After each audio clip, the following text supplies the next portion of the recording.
Doctor किरण गुप्ता, योग एवं प्राकृतिक चिकित्सक, डाइटिशियन ऑल्सो। आज का टॉपिक है नेचुरोपैथी के संदर्भ में प्राथमिक चिकित्सा क्या है। प्राथमिक चिकित्सा का तो उसी के बारे में चर्चा करेंगे। प्राथमिक चिकित्सा का उद्देश्य है कि छोटी मोटी बीमारियों का, अचानक आकस्मिक बीमारियों को कंट्रोल करना। अगर डॉक्टर की सहायता की ज़रूरत है तो डॉक्टर तक पहुंचने समय तक उस व्यवस्था को बनाए रखना जिससे उसकी स्थिति न बिगड़े। इनमें सबसे पहले आता है रक्तस्राव। अचानक कहीं भी चोट लग जाए, कट जाए, किसी से टक्कर लग के, दीवार से या किसी से भी, तो क्या प्राथमिक चिकित्सा कर सकते हैं नेचुरोपैथी में। सबसे पहले उसको जोर से दबाएंगे और उस पर ठंडा सेक करना है। और आप हल्दी और चीनी लें और जो स्थान ज़्यादा कट गया है, जहाँ से खून बह रहा है, उसमें तुरंत भर के दबा दें हल्दी और चीनी का पाउडर, और उस पर हाथ से दबा दें या कोई रुमाल या कपड़ा रख के दबा दें। तो तुरंत आधा घंटे के अंदर अंदर या 10 मिनट के अंदर भी या 2-4 मिनट में भी जितना खून बह रहा है उसमें अचानक से रुकावट आ जाएगी। ये सबसे अच्छा है। कभी भी रक्तस्राव हो रहा हो तो अगर आपके हाथ पैर पे समझिए तो आप पट्टी बांध के इधर उधर से आने वाले खून को भी रोक सकते हैं। लेकिन आपके मान लीजिए ललाट पे चोट आ गई है, क्या करेंगे? तो उस समय आपको चीनी और हल्दी उस पे भर देंगे। होंठ पे चोट आ गई है तो तुरंत खून का बहना बंद हो जाता है। इसी तरह जल जाना, अचानक किसी भी चीज़ से जल जाते हैं, मान लीजिए आप स्टीम से जल गए हैं और किसी चीज़ से जल गए हैं, तो तुरंत क्या करना है, अगर आपके पास फ्रिज में ठंडा आटा है तो उसमें हाथ डाल देना है। फ्रिज में ठंडा आटा नहीं है तो आइस पैक रखना है तुरंत ही, और वो आइस पैक तब तक रखने हैं जब तक कि उसकी बर्निंग सेंसेशन बंद नहीं हो जाए। तो ये बहुत ज़रूरी होता है। इसी तरह नक्सीर आना, कई लोगों को अचानक कोई गर्म तासीर की चीज़ें खाने से नोस्ट्रिल से ब्लीडिंग होने लग जाती है। तो सबसे पहले तो सिर को ऊपर उठाएंगे और 10 मिनट तक नाक को उंगलियों से बंद रखेंगे, और फिर भी रक्त बंद नहीं हो, सर पर हमारे पास नेचुरोपैथी में गीली मिट्टी होती है, सर पर गीली मिट्टी का लेप करेंगे, नाक पर करेंगे, नाक से गीली मिट्टी को सुंघाएंगे। इसके अलावा अगर आप माथे पर एक आटे की कुंडी सी बनाकर और दही भी भर देते हैं तो भी नक्सीर का आना बंद हो जाता है। इसके अलावा पेशेंट को, अगर वो पहले से नक्सीर वाला पेशेंट है, नक्सीर के कारण ब्लीडिंग हो रही है, तो दोनों समय नाक में चंदन का तेल 1-1 बूंद रोज़ टपकाएं या गाय का प्योर देसी घी, तो भी फ़ायदा हो जाता है।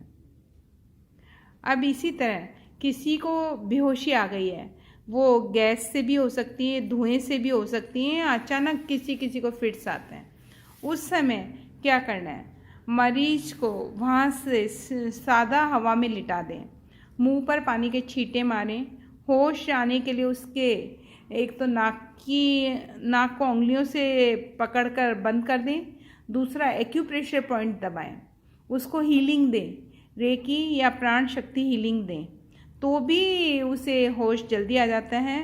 बाईं भौं के ऊपर माथे की तरफ अंगूठे से दबा दें तो उसे होश आ जाता है। गंभीर स्थिति हो तो छाती पर भी दबाव डालकर या कृत्रिम सांस देकर भी हम उसे होश में ला सकते हैं। अगर आपके प्रयास सफल नहीं हो रहे हैं तो उसे हॉस्पिटलाइज कराने की व्यवस्था।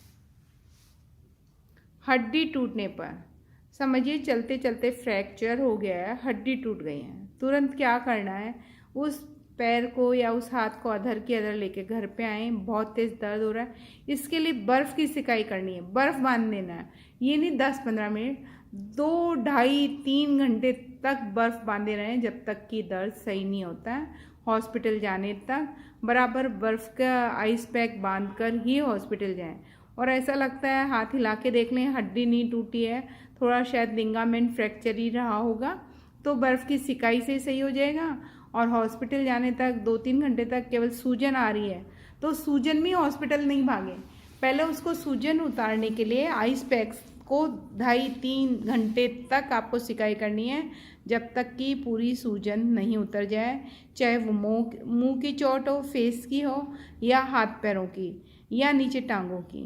अगर आधी रात को भी आपका कहीं ऐसे गिर के फ्रैक्चर हो जाता है और आप बर्फ़ की पट्टी बांध के पैर पे भी हुआ है सुला देते हैं, तो आप बिना पेन किलर के हॉस्पिटल जाने तक, सुबह होने तक आप बस कराने से बच सकते हैं और आपके पैर की सूजन ठीक हो जाएगी। और हड्डी टूटी है तो डॉक्टर को दिखा लें, या आप एक्सपर्ट हैं तो उसको हड्डी को बिठा के और खपच्चियों से और पट्टियों की सहायता से उसको बैंडेज लगा दें। मैं डॉक्टर किरण गुप्ता, ये NDTY स्टूडेंट्स के लिए और लोगों के लिए भी अच्छा हो सकता है। मेरा आज का विषय है गले, आँख, कान या नाक में अगर कोई चीज़ फंस जाए तो कैसे इसको बाहर निकालेंगे। सबसे पहले गले में चीज़ फंस जाने से व्यक्ति सांस नहीं ले पा रहा हो तो उस व्यक्ति के पीछे खड़े होकर अपने दोनों हाथ उसकी कमर में डालकर नाभि से थोड़ा ऊपर रखें, सिर नीचे झुकाएं और एक झटके के साथ पेट के ऊपरी भाग को तेजी से दबा दें। इससे गले में अटकी हुई चीज़ बाहर निकल आएगी। और एक बार में नहीं निकले तो 2-3 बार में भी कर सकते हैं। आँख में कोई चीज़ गिर जाए, आँख नहीं खुले तो आँख को आई वॉश कप में डालें। बार बार में आँख को उसमें खोलना बंद करें, रगड़ें बिल्कुल भी नहीं।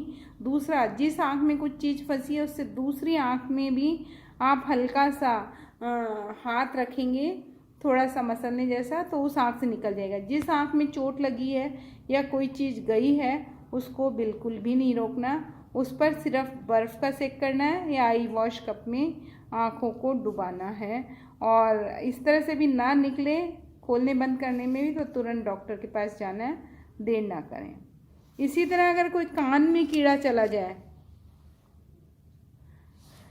तो गुनगुना पानी या गुनगुना तेल कान में भरकर तुरंत कान को उल्टा करें। कीड़ा पानी या तेल के साथ बहकर बाहर आ जाएगा। कुरेद कर कभी भी नहीं निकालें। अब कई बार छोटे बच्चों के नाक में कोई चीज़ चली जाती है, बच्चे उसको फंसा लेते हैं, तो हमें चिमटे सलाई से नहीं करना चाहिए। कोशिश करें उसको छींक दिलाने की ताकि अपने आप आ जाए। इसी तरह बिजली का करंट लगने पर, कभी भी बिजली का करंट किसी को लग जाए तो आप नंगे पैर उसे हाथ नहीं लगाएं। उसे किसी भी लकड़ी का बांस या लकड़ी का कोई भी डंडा कुछ भी लेकर, आप खुद भी प्लास्टिक के शूज या कुछ चप्पल पहनकर उसको उस लकड़ी के डंडे से ही छुएं, उसको अलग करें। बिजली का बटन को भी आप डंडे से बंद करें, हाथ से लगाएं नहीं। उसे आराम से लिटाएं।